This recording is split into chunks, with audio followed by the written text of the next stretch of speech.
오늘 본문은 스데반이라고 하는 사람의 순교하는 내용을 담고 있어요. 스데반을 한마디로 말한다면 인정받은 사람, 사람과 하나님께 인정된 사람입니다. 사도행전 6장에 보면은요, 예루살렘 교회의 과부 구제 문제로 교회 안에 갈등이 생겨요. 그래서 이 문제를 해결하고 수습하면서 교회를 아주 잘 섬길 7명의 집사님들을 선출하지요. 이때 선출 조건이 성령과 지혜가 충만해가지고 사람들에게 칭찬을 받는 사람 7을 선택하라고 하죠. 그래서 제비를 뽑았는데 이때 그 초대교회에 성령과 충만하다고 그리고 지혜가 많다고 사람들에게 칭찬받는 7사람 중에 들었던 이 한 사람이 스데반입니다. 그러니까 스데반은 사람에게 인정된 사람입니다. 사람들이 다 이분은 정말 훌륭한 분이라고 인정할 수 있는 사람입니다. 오늘 본문에서는 스데반이 사람에게 인정받은 분일 뿐만 아니라 하나님께 인정된 사람으로 나옵니다. 앞에 보면은 스데반이 긴 설교를 7장에서 합니다. 이 설교를 유대인들에게 스데반이 했을 때 유대인들이 마음에 찔림을 받습니다.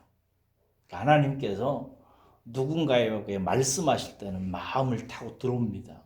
찔려요. 마음에 들어와서 찔리니까 그러면 하나님께 돌아오고 회개해야 되는데 이 사람들이 이를 갈면서 스데반에게 달려듭니다. 우리 54절과 55절을 읽겠습니다. 54절과 55절입니다. 시작. 그들이 이 말을 듣고 마음에 찔려 그를 향하여 이를 갈거늘 스데반이 성령 충만하여 하늘을 우러러 주목하여 하나님의 영광과 및 예수께서 하나님 우편에 서신 것을 보고 이렇게 되어 있습니다. 하나님은 이때에 스데반에게 달려들어서 스데반을 죽이려고 하는 사람들 틈에 있는 스데반의 눈을 열어서 하늘을 보게 합니다. 하늘이 열려서 하늘을 보게 해요. 오늘 이 밤에도 여러분들의 눈이 열려서 하늘이 통해지는 시간이 되기를 원합니다. 하나님은 당신의 하늘을 열고 당신의 영광을 보여줘요. 그리고 56절을 읽어보겠습니다. 56절입니다. 시작. 말하되 보라 하늘이 열리고 인자가 하나님 우편에 서신 것을 보노라 한대. 이렇게 하늘이 열리고 하나님의 영광과 또 하나님의 영광 오른쪽에 예수님께서 서신 것이 보인 거예요. 예수님이 보좌에 앉아 계신 것이 아니라 서 계신 거예요. 이것이 무엇을 의미해요? 하나님과 예수님께서 스데반이 처한 위기를 보시고 스데반을 응원하고 인정하시는 장면이란 말이에요. 그래서 스데반은 사람에게 인정을 받은 사람일 뿐만 아니라 하나님께도 인정되어서 그가 위기에 처했을 때 하늘문이 열리고 하나님의 영광도 보여지고 그리스도 우리의 구주 구원자이신 그분이 일어서서 도우시려고 일어서 계신 모습도 보여주는 그런 하나님께 인정된 사람입니다. 그런데 이러한 스데반이 오늘 본문 말씀에 보면은 처참하게 살해됩니다. 그것도 돌에 맞아 죽임을 당하네요. 57절에서 58절에 보면 그들이 큰 소리를 지르며 귀를 막고 일제히 달려들어 성 밖으로 내치고 돌로 칠세 증인들이 옷을 벗어 사울이라 하는 청년의 발 앞에 두니라. 사람과 하나님께 인정받은 스데반이 분노한 유대인들에 의해 돌에 잔인하게 죽임을 당합니다. 왜 이래야만 되는가? 사람에게 인정받고 하나님께도 인정받는 한 사람이 돌에 맞아 죽어요. 그런데 하나님과 구주 예수님은 구하시지 않고 그냥 보기만 하고 계세요. 이럴 때 우리는 정말 이해할 수 없습니다. 이럴 때 하나님께서 위에서 천둥을 치든지 벼락을 치든지 해가지고 다른 유대인들 다 제거해 버리시고 스데반을 구해 주셔야 되잖아요. 근데 그 나쁜 유대인들은 그냥 살려두고 스데반은 그들에 의해 돌에 맞아서 죽도록 내버려 놔둡니다. 제가 성경을 읽다가 이런 부분을 읽으면 의아하고 또 처음 제가 읽을 때는 막 화가 나는 거예요. 아니, 하나님은 뭐 하시는 거예요? 왜 가만히 계시는 거야? 60절을 보십시오. 이렇게 처참하게 돌에 맞아 처참하게 숨이 끊어진 스데반을, 그런데 오늘 본문 말씀에 보니까 잔이라라고 되어 있어요. 잔다고. 아니, 자다니 이게 어디 자는 겁니까? 이스라엘 사람들이 어떤 사람을 돌로 쳐 죽였고, 그렇게 죽임을 당한 스데반이 그렇게 죽임을 당해서 쓰러져서 피토하고 처참하게 죽임을 당했는데, 이 대목을 쓰는 누가라고 하는 이 하나님의 성경을 쓰게 하는 제자는 이 부분을 잔다고 이렇게 표현한 거예요. 여러분, 이스라엘 사람들이 사람을 돌로 쳐 죽일 때 아주 예외적인 경우에 이런 사형을 합니다. 어떨 때 하냐면 하나님을 아주 모욕했다든지, 그래서 신성모독죄라고 하잖아요. 신성모독죄를 지었다든지, 아니면 간음을 한 여인이 잡혔다든지, 아니면은 말로 좀 입에 담기 뭐합니다. 어머니를 간음한 놈이라든지, 이런 경우에 이제 돌로 쳐 죽이는 수가 있었어요. 죽이는 절차를 미시나라고 하는 율법 해석에 하면 이런 절차를 밟아서 죽입니다. 어떤 죄인이 잡혀와요. 그러면 그 죄인이 신성모독을 했다는 범죄 사실이 밝혀지면은 먼저 옷을 다 벗겨버립니다. 그리고 옷을 벗긴 다음에 성문 바깥으로 끌고 나가요. 이것은 다 무엇을 의미하냐면 하나님의 은혜에서, 하나님의 구원에서 제외된다는 사실을 보여줘요. 그렇게 옷을 벗기고 하나님의 성인 성문 밖으로 끄집어내요. 그런 다음에 성문 밖 절벽이 있어요. 이스라엘에 가면 절벽에다가 떨어뜨려 버려요. 근데 절벽이 대략 3m 이상 되는 높이에서 죄인을 떨어뜨립니다. 떨어뜨리면 죄인이 퍽 하고 쓰러지는데, 죽었는지 안 죽었는지 봐가지고 죽지 않은 것 같으면 큰 돌을 위해서 그 사람에다 집어 던져버립니다. 그럼 맞겠죠? 이렇게 보는 거예요. 보고 있다가 이 사람이 죽으면 내버려 놔두는데, 안 죽으면 사람들이 밑으로 내려가요. 내려가면서 손에다가 돌을 잡고 내려가서 사람들이 둘러서서 그 죄인이 죽을 때까지 돌로 칩니다. 그러면 이 죄인이, 그죠, 머리가 깨지고 내장이 터지고 등뼈가 부러지고 이래가지고 온몸이 그냥 피가 터지고 망가져서 처참하게 죽는 거죠. 스데반이 이렇게 죽은 거예요.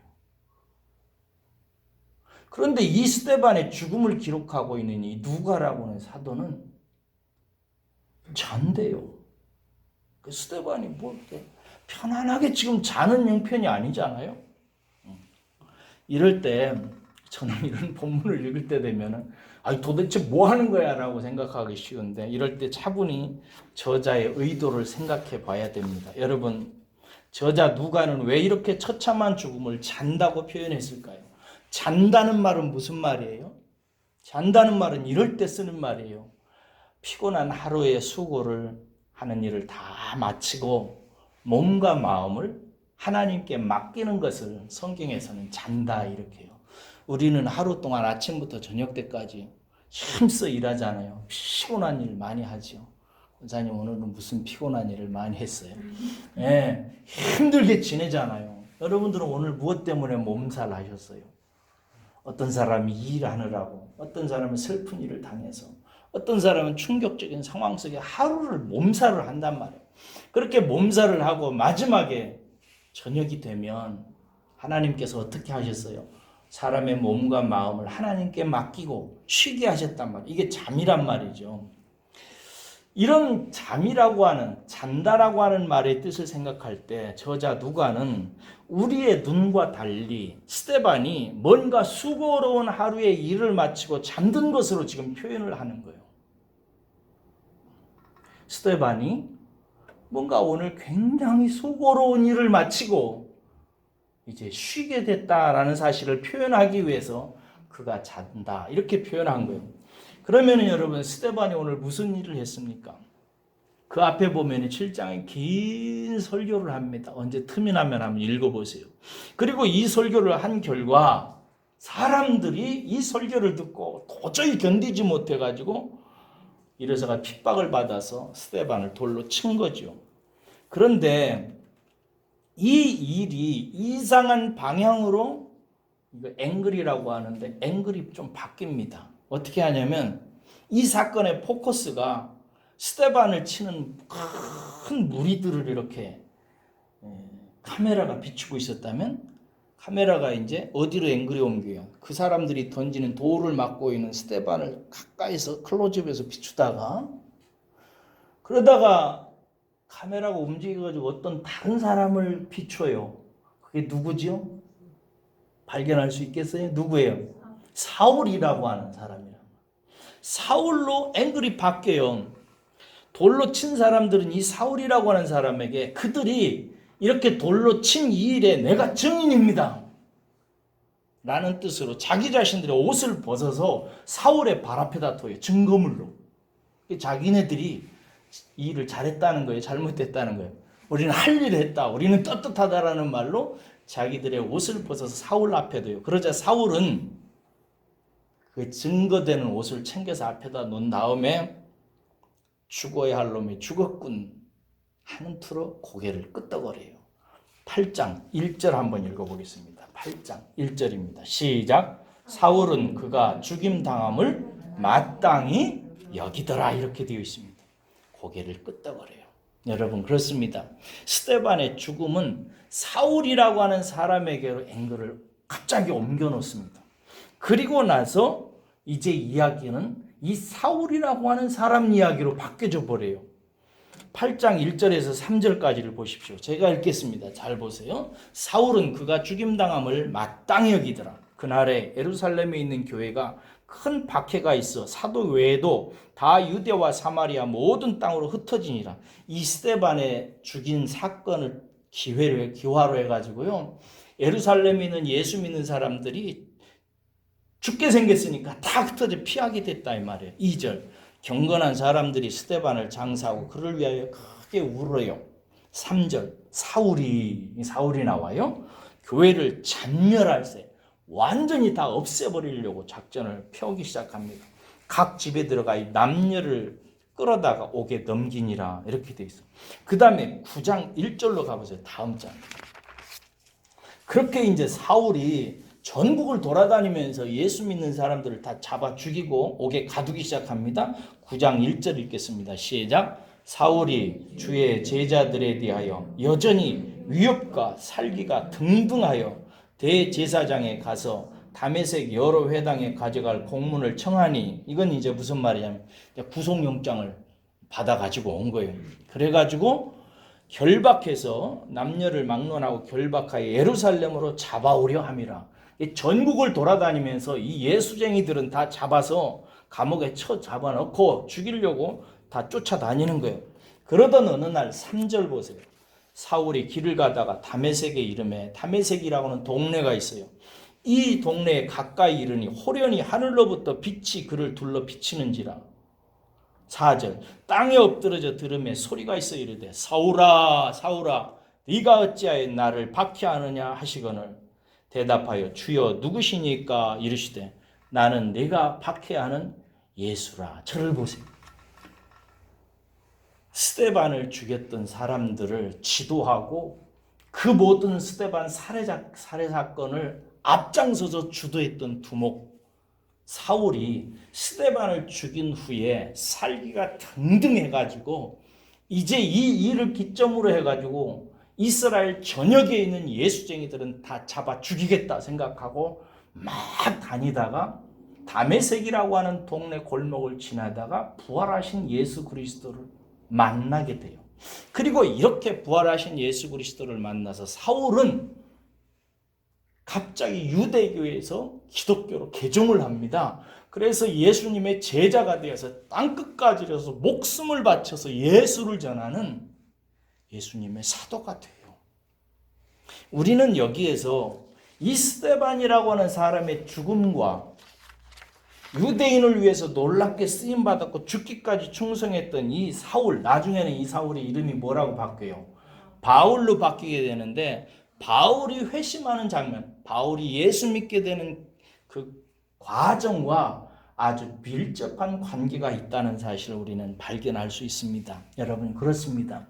스데반은 사울이 바울이라는 사도로 바뀌기 위한 예수님의 계획의 중요한 근거점이 됩니다. 그래서 신학자들은 뭐라고 표현하냐면요, 스데반은 바울을 위한 순교자였다 라고 얘기합니다.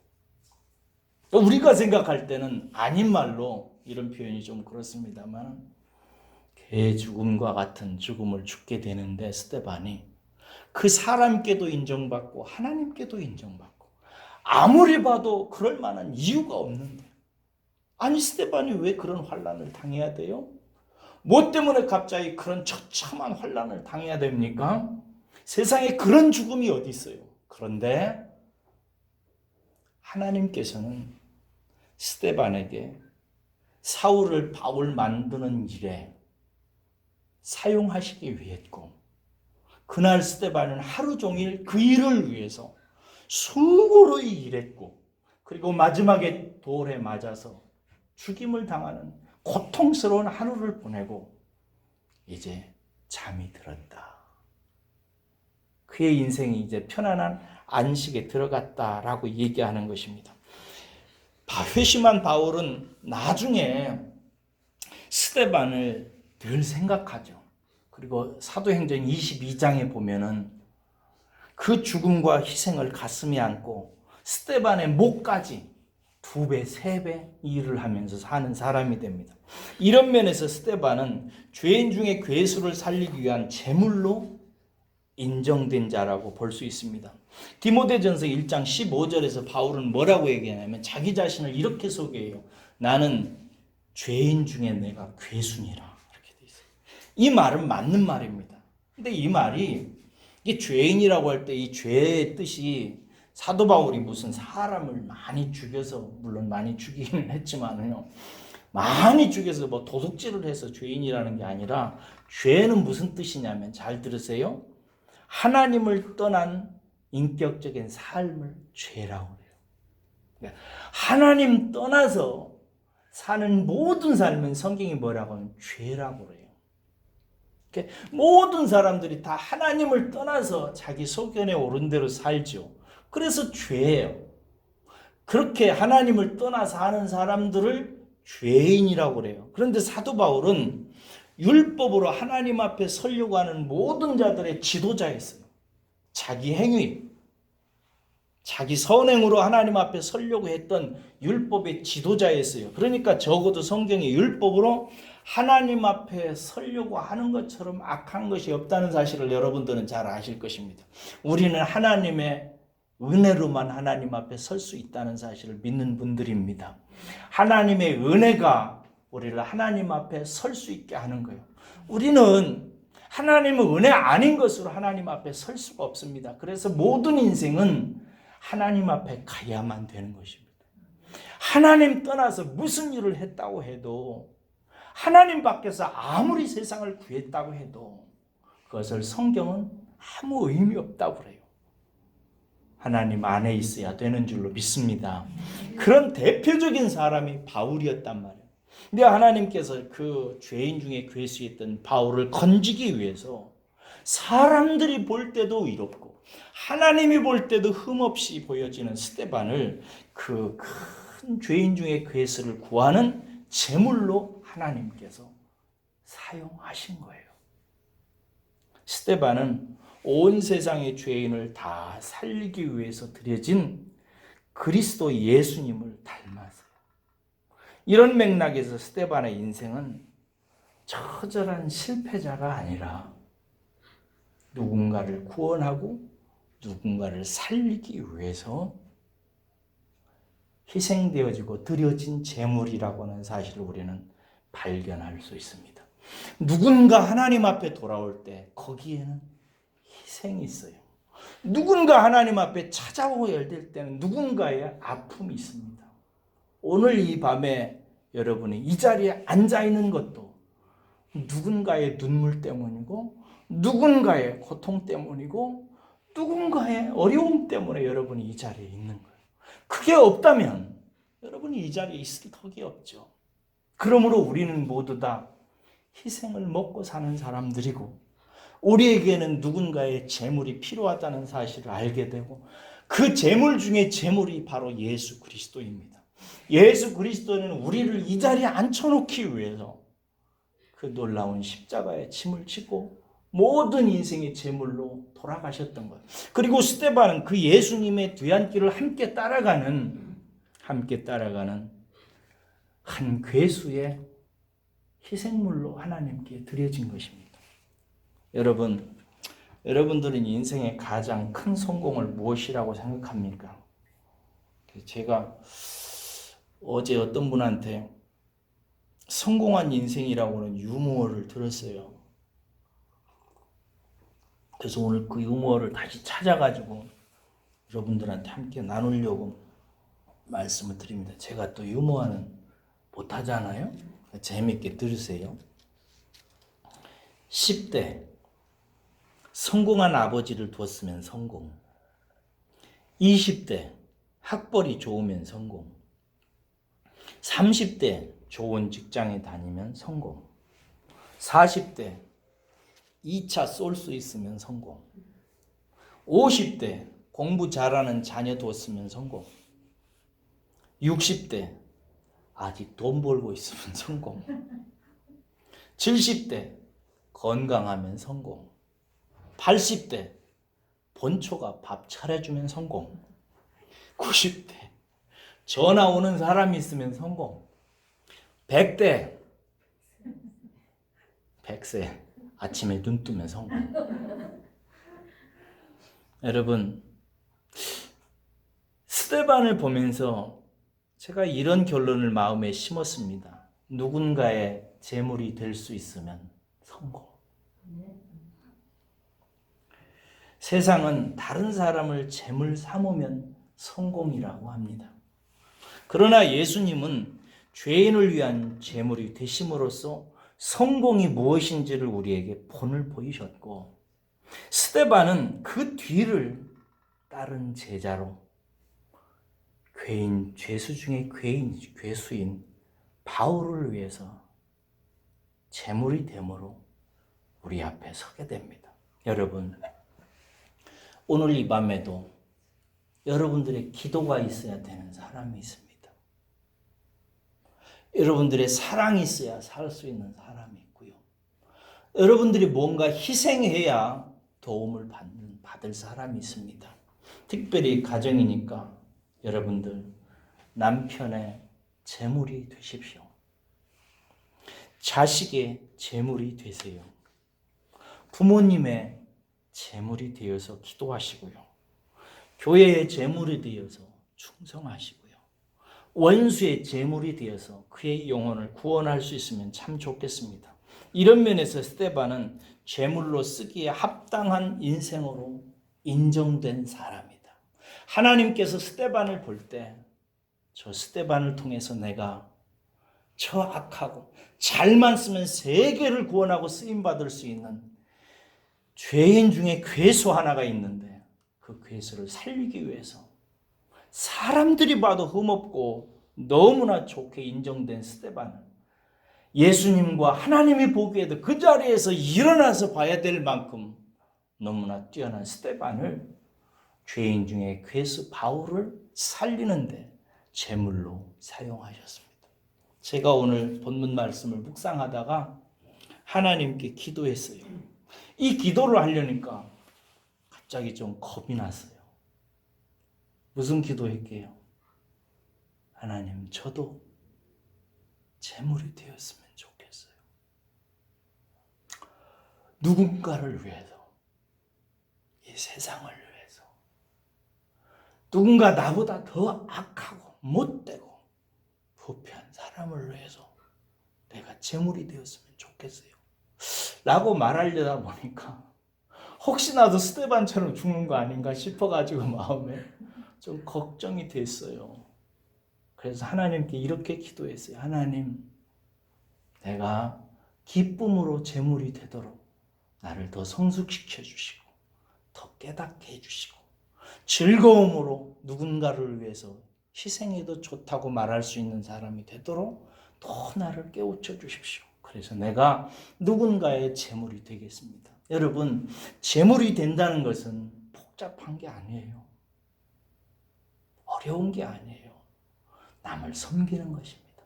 자식을 위해서 따뜻한 밥 한 그릇 해주는 거고, 왼수 같은 남편 위해서 밥 한 그릇 더 따뜻하게 해주는 것이고, 어버이 주일이고 어린이 주일인데 가정에 부모님과 자식들을 위해서 뜨거운 눈물 흘려주는 것이 제물되는 것이고, 그를 위해서 희생해 주는 것이 제물되는 것입니다. 우리 함께 이 시간에 함께 한번 기도하겠습니다. 여러분들의 부모님을 위해서 이 시간 기도하세요. 여러분의 아들과 딸들을 위해서 기도합시다. 내가 지금 드려지는 기도가 하나님께 올려지는 좋은 제물이 되는 마음으로 우리 시간에 함께 기도하십시다.